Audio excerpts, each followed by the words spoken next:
everyone, this is Jack. I hope you're doing well today. I wanted to share with you this creation of mine. This is Zero-X, rendered in Lego. Yeah, I'm really happy with the way this turned out. So let me talk you through kind of why I did this. Basically, I've been doing Gerry Anderson related Lego creations for a really long time, and Zero-X has been by far the most requested build that I tackle. I think there's something about it that just says Lego. I think because it's kind of blocky, it's modular in its construction. So I think a lot of people when they were kids probably made a lot of Lego Zero-X models. Zero-X, of course, is the star vehicle of the movie Thunderbirds Are Go from 1966. So a lot of people have been asking for this, and I've always been wanting to do it. It's definitely, there's something about it that's very impressive. Obviously, it has a great presence on screen. It's a very exciting vehicle with all its cool features. But there were a few kind of obstacles that I had to overcome in order to create this. And I kind of want to talk you through the design process and how this kind of came to happen. So the first thing I really had to overcome when I decided, yep, I'm going to do Zero-X, the first thing I had to think about was the colour. Because Lego does a lot of different shades of blue bricks. You can get all sorts of different types of blue bricks. But Zero-X is kind of quite a specific colour. It's actually can be kind of hard when you look at it on screen to determine exactly what kind of blue it is, because it appears lighter in some shots and darker in other shots. So I had to figure out what shade of blue it was going to be.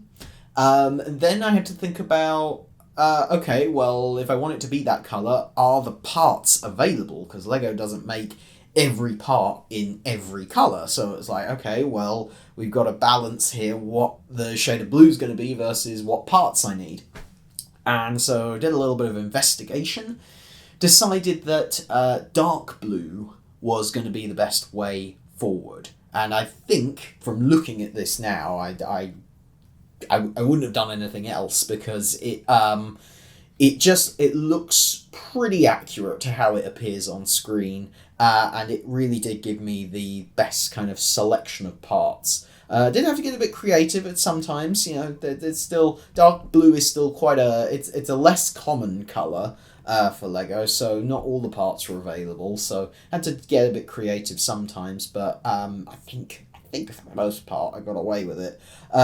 So anyway, so I picked the colour, and then normally I would be, I like to do my Lego builds just off the cuff. I don't do any prior design work. I just get the bricks together and I just start building.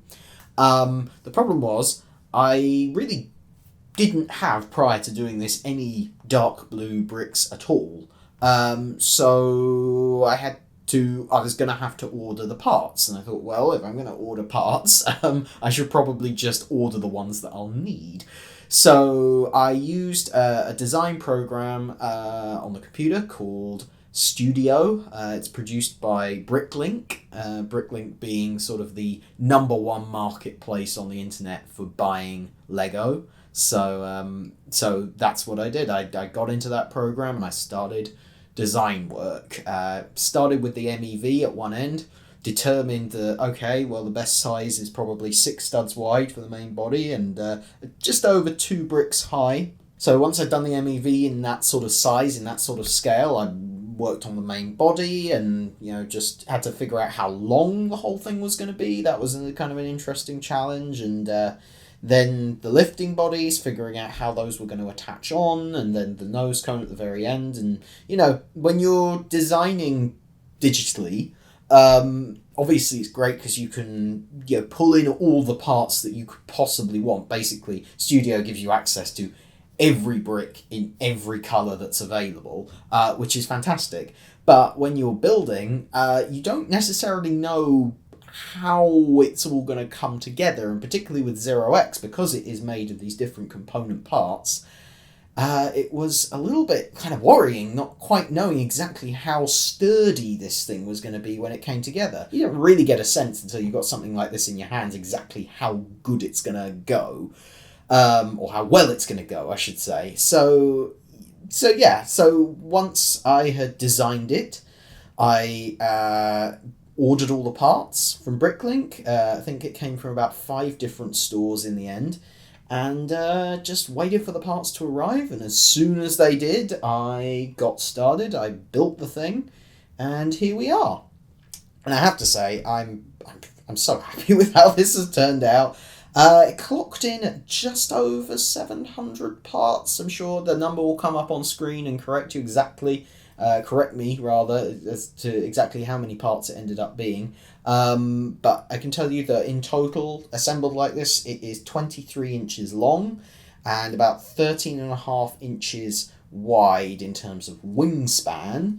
And obviously the main feature of this is the fact that it can come apart in the same way that it does in the movie with the assembly sequence at the beginning.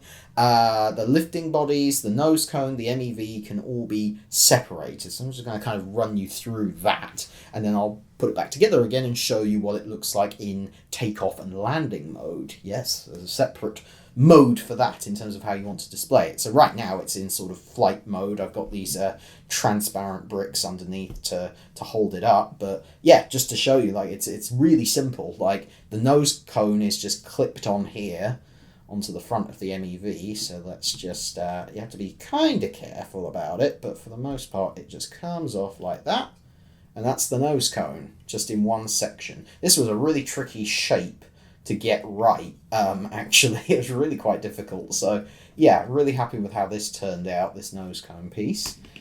And then you're left with it kind of in this mode. So already, and what I'm really happy with is the fact that when you take pieces off, it still looks like what it's supposed to look like on screen. You can have this in pretty much any configuration you want, and it looks the part, which is fantastic. So let's now take off the lifting body. So these lifting bodies are attached in 2 different ways, because obviously one is on the top, one is on the bottom. That was one of the main priorities I had, was making sure that no matter how you're holding this, the lifting bodies would stay attached, but that you could also take them off if you wanted to. So, and actually I think I might have overcompensated for a bit, because it is very sturdy in the way it's attached.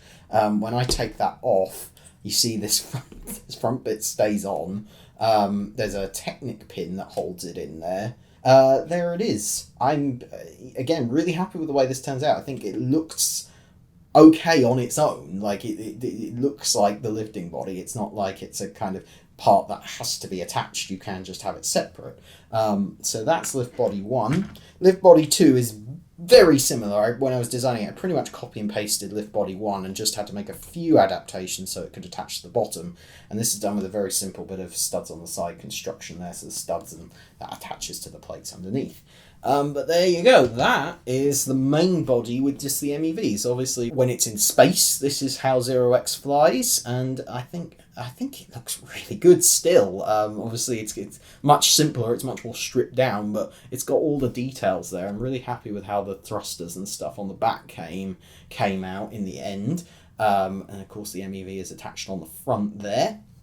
And finally, just to finish it off, you can also take the MEV off the front. So that's just held on with a couple of Technic pins. Again, I think it's a little bit, it actually clings on really well, a little bit too well. It's possible that after kind of taking it apart and putting it together, some of the parts might ease a little bit and make it come apart a little bit easier, but this is the MEV. It's a really simple little build, and it's a nice lightweight little thing, but it just looks right to me. Now, I haven't put any stickers, any markings, anything like that. I'm not so good at creating that type of thing, so I thought rather than potentially ruining it or anything, I'll just leave it blank for now. But obviously, if you were going to do that, I could put some black stickers on across the front of this to simulate windows. But right now, I think it looks the part. I think it's fairly obvious that it's the MEV, and it can just, trundle along on its own as if it were on the surface of Mars quite nicely. So yeah, really happy with that. Then you're left with the main body here, which again, I think looks the part. I'm really happy that it's really structurally solid. There's a lot of larger bricks inside here that hold it together really nicely. So I'm very happy with the way this turned out. But now, what I'm going to do is I'm going to put this all back together in landing mode. So the best way to do this, I found, was to create some separate pieces, which I've got over here, which are the landing gear, basically. And those just attach in a couple of different places. So I'm just going to kind of quickly go through this. So we have this one landing gear part, the landing wheel that attaches, I think, about there. Okay, and that's on the main body. Just pop that off to the side. Then on lift body 1, there's a couple of wheels that just attach onto the end of the wing tips, like so. A little bit fiddly, but once it's all put together, it looks great. That attaches on like that, and then you'll see that these wingtips fold down. I'll show you that in a moment. Then on lift body 2, this is where most of the wheels go. We've got a couple that go underneath like that. There. And then again, some pieces that go on the end of the wingtips. This one was slightly more bulky in the way that it had to go together, because I think normally on the model, the wheels just come straight out from underneath, but obviously this is just a 2x2 round piece, so really wasn't room to put wheels on, so had to resort to creating some slightly larger attachments, but I think it's okay. It fits together quite nicely. Now we're going to assemble Zero-X. So starting with lift body 2, that just attaches under here like so, like that, and lift body 1, which goes on the top. I'm trying to make sure you can see on camera, hopefully, what I'm doing exactly. Those all clicks in there. Get a nice firm click on it when it's done. And then I'm going to put that down like that. And then, oh, this is cool, I'm going to fold down the landing gear.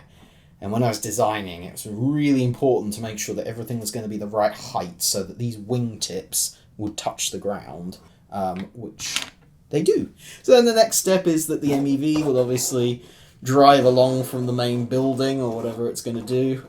That will be a fun side build, would be to do the whole Glenfield control tower, but you just clip that in like that. And then finally, the nose cone.